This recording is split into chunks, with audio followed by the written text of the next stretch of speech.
The views and opinions expressed on any program are those of the producers and/or the persons appearing on the program and do not necessarily reflect the views and opinions of FRCMedia, Bristol Community College, or the City of Fall River. This week on FRCmedia News, Mayor Paul Coogan updates chamber members on the state of Fall River business. The city is prepping for outdoor cleaning season, and local foodies should have quite the experience during this year's Fall River Restaurant Week. All this and more coming up.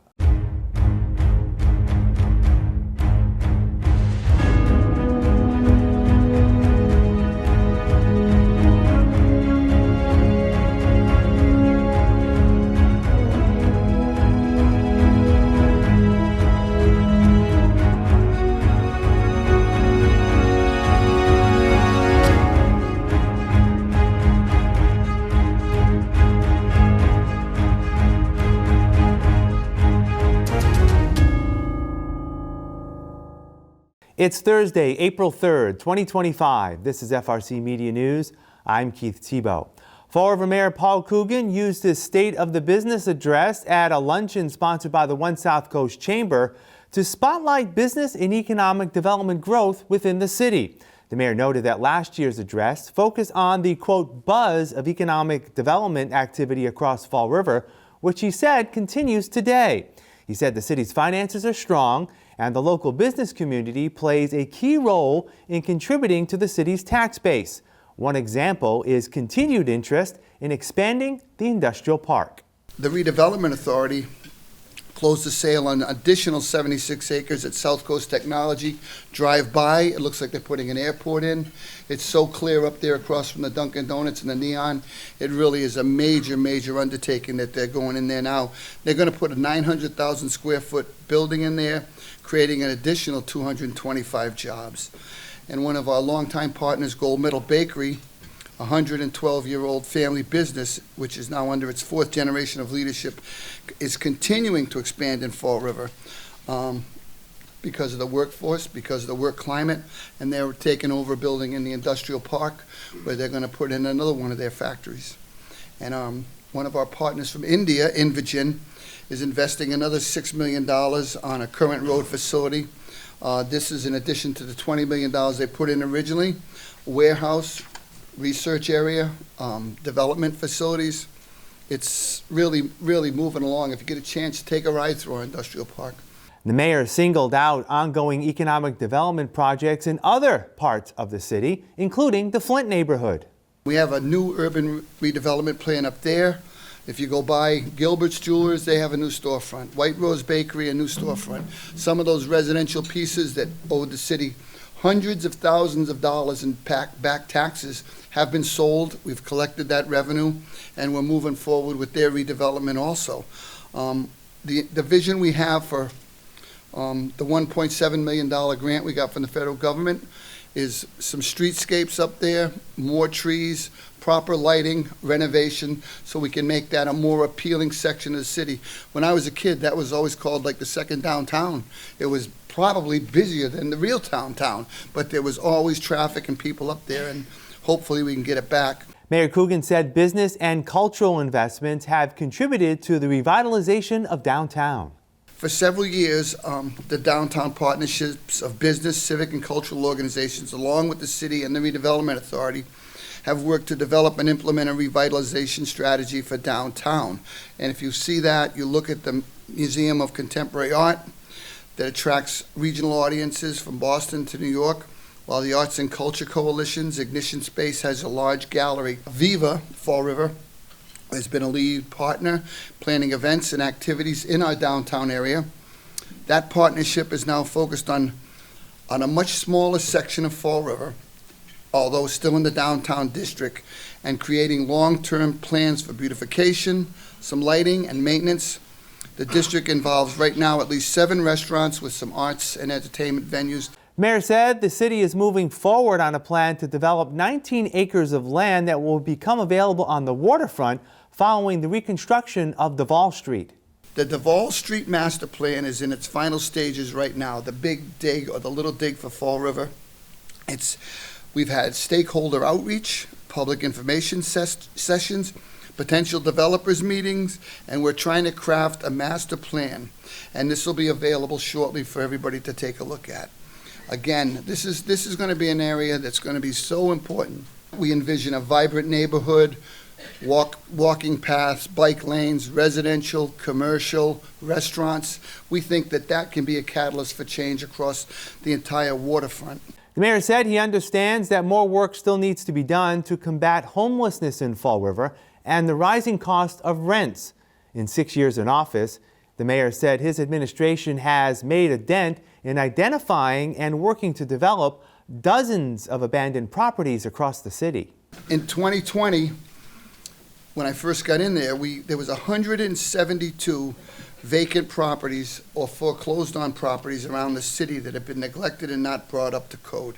In an effort to fight blight with our community, my administration reinstituted the Building Blocks program, where we work with the Attorney General's office.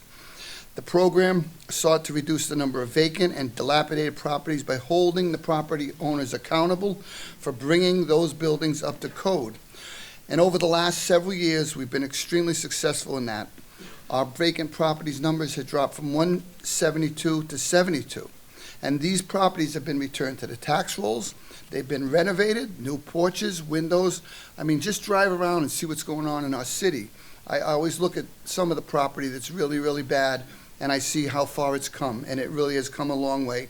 The mayor says the city continues to upgrade water and sewer lines and make street and sidewalk repairs.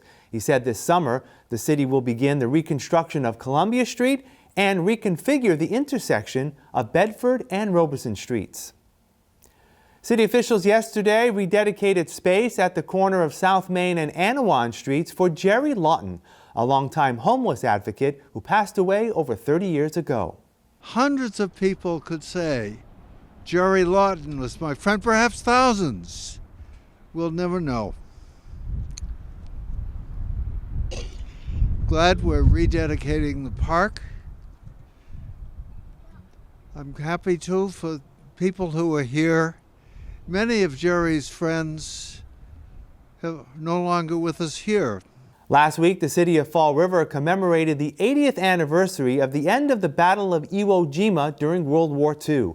The ceremony was held beside the city's World War II Memorial at Veterans Bicentennial Park, a replica of the U.S. Marine Corps Memorial in Arlington, Virginia. On February 23, 1945, atop the volcanic soil of Mount Suribachi, 6 U.S. Marines raised our nation's flag in the midst of one of the fiercest battles in our history. That image became a symbol of unity, resilience, and hope, not just for a nation at war, but for generations to come. High above the black sands of Iwo Jima, a flag was raised. Simple in motion, profound in meaning. It was a moment captured in a single frame and that would echo through history. 6 men struggled against wind, weight, and war, lifted more than a flagpole. They lifted the spirit of a nation. That image echoed into the soul of America, became more than a photograph. It became a promise that no matter the cost, we will endure. That even in our darkest hour, we will rise. And that freedom, though never free, will always have defenders willing to raise their hands and raise that flag. More city residents registered as being unemployed in February. The city's jobless rate for the month is 8.3%, up 0.6% than the January rate of 7.7%. Last February, the city's unemployment rate was 6.7%. Rates in communities around Fall River and other eastern Massachusetts gateway cities were also higher in February. The state's unemployment rate for February rose 0.1% to 4.3%. It's the beginning of the outdoor spring cleaning season, and the city of Fall River has announced it will resume the collection of yard waste. Beginning Monday, April 7th, and weekly through December 12th, crews will be collecting yard waste on the same day as your normal trash pickup. Yard waste will also be accepted year-round at the city's DCM facility on Lewiston Street. This week, the city began its seasonal street sweeping program. Here's more courtesy of our partners at Fall River Government Television. It's time for spring cleaning. Fall River is rolling out its annual street sweeper schedule. Beginning in April, 4 phases of street sweeping will be implemented across the city. Each phase represents 1 week of each month. For example, the streets in Phase 1 will be addressed during Week 1 of every month. Curb-to-curb access is essential as drivers may make several passes. Please avoid parking during posted times on new signage in your neighborhood. Parking restrictions will be just a few hours, similar to that of a parking ban during a snowstorm. Any questions can be directed to the Department of Community Maintenance at 508-324-2762. A map highlighting all sectors is available on the city's website and social media pages. Thank you for your cooperation in keeping our city clean.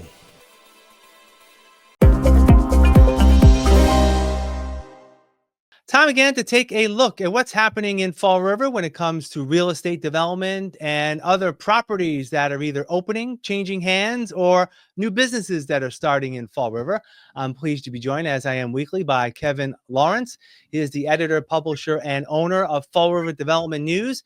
You can find all his great work on Facebook. Kevin, how are you this week? Very well. Happy to be here once again.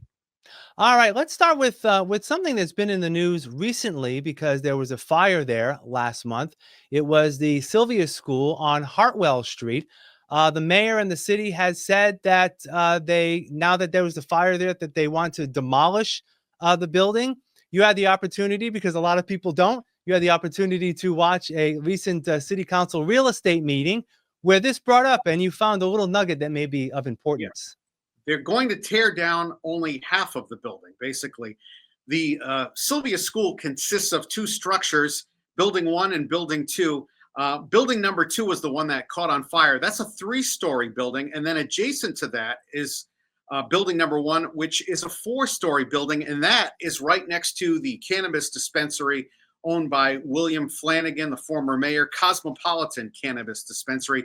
So that building number 1 is going to remain. They're not tearing that one down, only the building that caught on fire. The problem with that is building number 1 is just feet away from the dispensary, and it's still pretty much open. There's a lot of windows that are missing, and there's still the potential for people to get inside, and hopefully we don't have another fire at that location. But building 2 is set to be raised within 30 days. This is according to Rebecca Ponce, the city's purchasing agent. She says it's coming down within the next 30 days, and there could be some potential insurance coverage to pay for that demolition, courtesy of an umbrella policy the city has with municipal properties. Now, when it comes to that other building, was there any talk at all about securing that other building number 1, if you will? Not at this real estate meeting. They just were talking about building number 2 being taken down, the 3-story structure that caught on fire. That was it. They got a waiver from the state, and they were able to do this hopefully within the next 30 days. And again, I guess the next question would be, obviously the city's been putting this out to bid, I believe, on a couple of occasions to see if there's another development for that area. Obviously, if the structure's not there, I would think that would be a little more attractive for someone to literally start from the ground up and not have to pay for any of the demolition costs to go around that. But to have a partial building there, maybe there's something the city may know of someone who may want that building. I mean, that's the only thing that I'm coming. And again, total conjecture on my part. They're going to put out another request for proposals. You'd be buying 1 building and 1 vacant lot, basically. I think it would be more attractive, absolutely, because there's not 2 buildings there any longer. Maybe somebody rehabs the 4-story building that remains. That's going to need a lot of work. So we'll see what happens in the upcoming months as it's back on the market, and we'll see what proposals come into the city. Yeah, and obviously securing that building 1 will be probably tantamount to moving forward, as you said, just to make sure that it's secure. All right, moving on. I believe this is another story we were following up on. We've talked about earlier in either our segments this year or maybe when we had our longer conversation last year. Freeze Pack Cold Storage, which is building a large facility up in the industrial park area. They broke ground and they're starting their work. Yeah, they started work in late February. A lot of the land is cleared. This is at 1151 Innovation Way, right across from the Amazon facility and the Neon gas station. This new cold storage facility is going to be massive, 147,000 square feet in size. It was bought by the VMD companies back last year, and sold off to FreezePack for a total of $10.75 million. And they hope to complete the new cold storage facility by March of next year. And it's funny, you know, the photos that we just showed of the area, especially that aerial photo. That's a big swath of land there, and you know, you can't really judge by that height, but still, if it's going to be that large of a facility, that they've got some work ahead. So not only are they building that cold storage facility, VMD Companies, which purchased that entire lot, is also going to build an additional 700,000 square feet of commercial buildings. It's going to contain at least 3 other buildings, that property. This is the first one to go up, FreezePack, at 147,000 square feet, but there'll be other 200,000 square foot approximate buildings that are also going to be constructed on that property. So at least a total of 4 buildings. This is the first of the 4. All right. So that's why that space is so large, because not just the only building there, FreezePack. All right. And finally, as we do, we like to talk about food, entertainment venues in Fall River. There's actually going to be a new venue on the waterfront, but far north from where, you know, we see the rest of the activity on the waterfront. This is not the Tipsy Toboggan or Battleship Cove, the Carousel, or Barrett's on the waterfront. This is further north, right off of North Main Street. It's on 180 River Street. It's Captain O'Connell's Boatyard. It's a beautiful boatyard facility with a beautiful view of the Taunton River, and they're going to be appearing at the upcoming Fall River Zoning Board meeting in April, and they're requesting a special permit to operate a seasonal bar, entertainment event space, serving alcohol and providing food via food trucks and licensed vendors, in addition to their boatyard facility. They've actually been in business up in the North End since 1930, doing sales and service. They also sell used boats as part of their business as well. So this would be kind of exciting, because there's nothing as far as entertainment really along the waterfront. In the north end of the city, you have the Fall River Country Club with the golf course, but this would be a dining space right on the water in the north end of Fall River. And I just want to make sure I get my map straight. Is this it's near where the North Main Street exit is on 79? Is it near there? Sort of. This a better marker would be, it's near Wilson Road. Okay. Wilson Road and North Main Street. All right. Before you get to Shaw's and Barrett's up in the north end. All right. Yep. All right. Check out Kevin's work on Fall River Development News on Facebook if you haven't already. Like it, follow it, and you'll get up-to-date information on things that are happening in terms of Fall River business and real estate. All right, Kevin, we'll talk again soon. Take care. Thank you, Keith. Have a good day. Here are some job descriptions on the latest hot jobs list from the Mass Hire Fall River Career Center. Security Operations Analyst. Liberty Utilities, located at 36 5th Street, seeks a full-time Security Operations Analyst, responsible for collaborating with stakeholders across the organization to operate and sustain a security operations program. Job number 223-12427. Registered Behavior Technician. Butterfly Effects is looking for a full-time registered behavior technician to directly assist children with autism in honing vital skills like communication, social interaction, and self-care in the Fall River area. Job number 223-33491. Track and Field Clerk. Atlantis Charter School, located at 991 Jefferson Street, is seeking a full-time track and field clerk, responsible for maintaining the track time schedule. Job number 223-33429. Restaurant Manager. Raising Cane's Chicken Fingers, located at 175 Highland Avenue, is looking for a full-time restaurant manager. For more information, call 774-366-7052. The Department of Child and Family Services, located at 1822 North Main Street, has an immediate need for the following full and part-time positions: Adoption Family Resource Social Worker. Job number 223-45026. Mobile Crisis Clinician. Job number 223-45018. For more information about these or other positions, visit Mass Hire JobQuest at jobquest.dcs.eol.mass.gov or call the Mass Hire Fall River Career Center at 508-730-5000. Welcome back. The 4th edition of Fall River Restaurant Week begins tomorrow with 24 eateries offering up a diverse selection of dishes. Last year we had a lot more Latin American restaurants. I think this year we skewed a little bit more toward like Cambodian and fusion, which I think is becoming more of a concept here in Fall River. But we've got our Portuguese, we've got just our American like Tipsy Toboggan 110 grill, although they encapsulate so many things as well. I don't really think any restaurant can be called one thing anymore.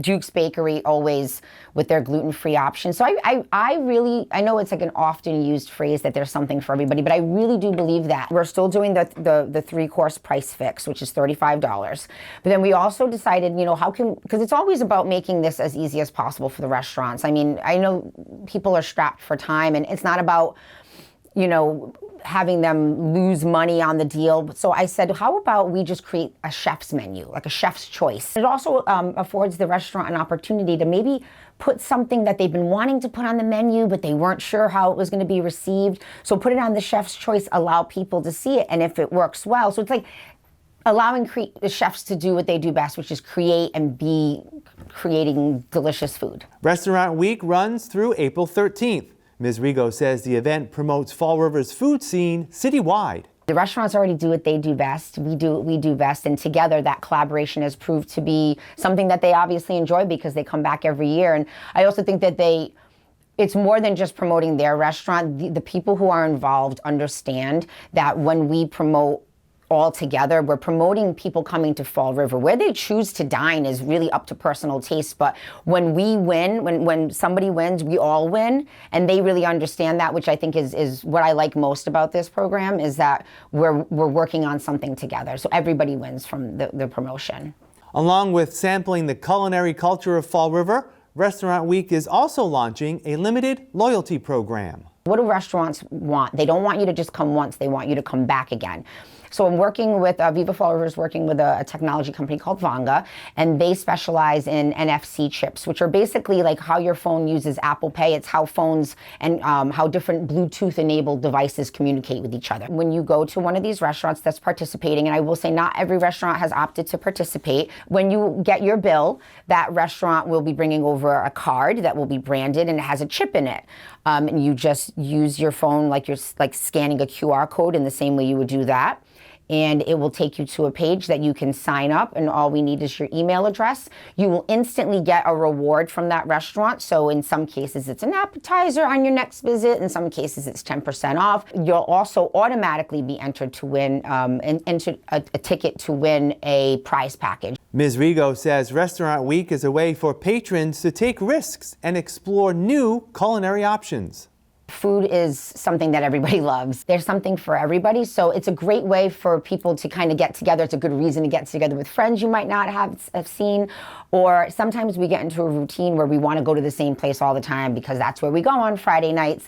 And this is just an invitation. I've always looked at it as that, to try something new, and it's low stress, and you're not going to have all these things to choose from. They're giving you something. So Fall River is changing all the time. I truly like to focus on the good changes in Fall River, and I think this is an opportunity to really take a look at, because we forget we have so many different kinds of restaurants, and they are really, really wonderful establishments, and everybody kind of needs to spread the love. For more information on a list of restaurants and their menus for Fall River Restaurant Week, visit vivafallriver.com/restaurant-week. We will wrap up this edition of FRC Media News after this.